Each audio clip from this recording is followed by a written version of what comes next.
RTI Live News. Ask for right.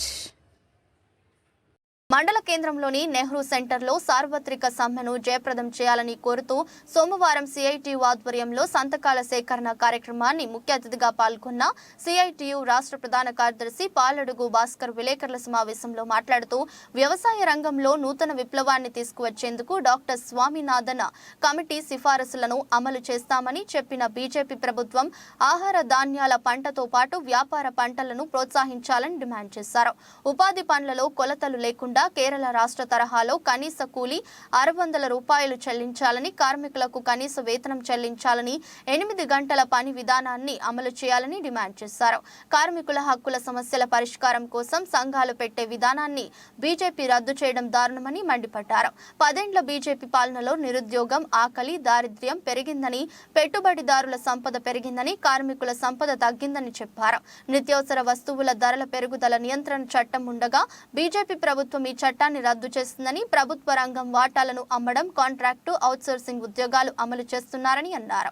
బలవంతంగా దేశ ప్రజలపై మతతత్వాన్ని రుద్దుతున్నారని మండిపడ్డారు. దేశవ్యాప్త సమ్మెకు రాజకీయ పార్టీలు, ప్రజా సంఘాలు మద్దతు తెలపడం జరిగిందని, అఖిల భారత రైతు సంఘాలు, కార్మిక సంఘాల పిలుపు మేరకు జరగనున్న సమ్మె, గ్రామీణ బంద్లో కార్మికులు, కర్షకులు, సాధారణ ప్రజలు అధిక సంఖ్యలో పాల్గొని సమ్మెను జయప్రదం చేయాలని పిలుపునిచ్చారు.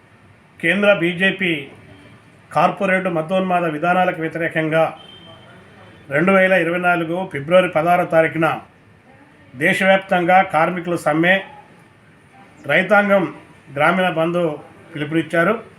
తెలంగాణ రాష్ట్రంలో ఉన్నటువంటి ప్రజానికమంతా ఈ సమ్మెకు, గ్రామీణ బంధుకు మద్దతునిచ్చి భాగస్వామి కావాలని చెప్పి విజ్ఞప్తి చేస్తూ ఉన్నాను.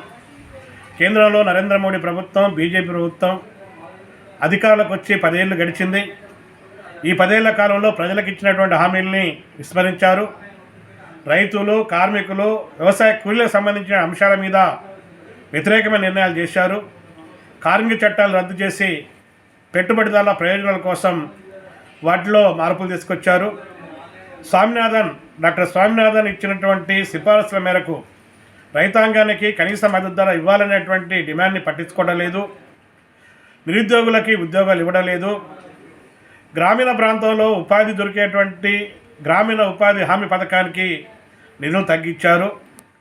ఈ కాలంలో ధరలు విపరీతంగా పెరిగాయి. ధరలు తగ్గించి ప్రజల మీద, కార్మిక చట్టాలని రద్దు చేసి కార్మిక వర్గం మీద, రైతాంగానికి కనీస మద్దతు ధర ఇవ్వకుండా రైతాంగం మీద ఈరోజు దాడి చేస్తూ ఉన్నారు. ఈ పెట్టుబడిదారుల ప్రయోజనాల కోసమే మన దేశంలో ఉన్నటువంటి సహజ వనరులను, మన దేశంలో ఉన్నటువంటి ప్రభుత్వ రంగ సంస్థలని కారు చౌక అమ్మేస్తూ ఉన్నారు. ఈ దేశానికి ప్రమాదం వచ్చింది. బీజేపీ పాలనలో దారిద్ర్యం పెరిగింది, ఆకలి పెరిగింది, నిరుద్యోగం పెరిగింది. ఈ సమస్యలు పరిష్కరించకుండా ఈరోజు బీజేపీ సున్నితమైన అంశాలని ముందు తీసుకొచ్చి మతం పేరు మీద మతోన్మాదాన్ని రెచ్చగొట్టేటువంటి చర్యలకు కోరుకుంటున్నారు. రాముడు దేవుడు అనేటువంటి పేరు మీద ఈ సమస్యల్ని మరుగునపరుస్తున్నారు. దేవుడు ఎవరి విశ్వాసాలకి వాళ్ళు పూజించుకోవచ్చు, ఆశ్రయించుకోవచ్చు, ఎవరికి అభ్యంతరం లేదు. కానీ ప్రధానమైన సమస్యలను పక్కదారి పట్టించడం కోసం ఈ జిమ్ముక్కులు వేస్తూ ఉన్నారు.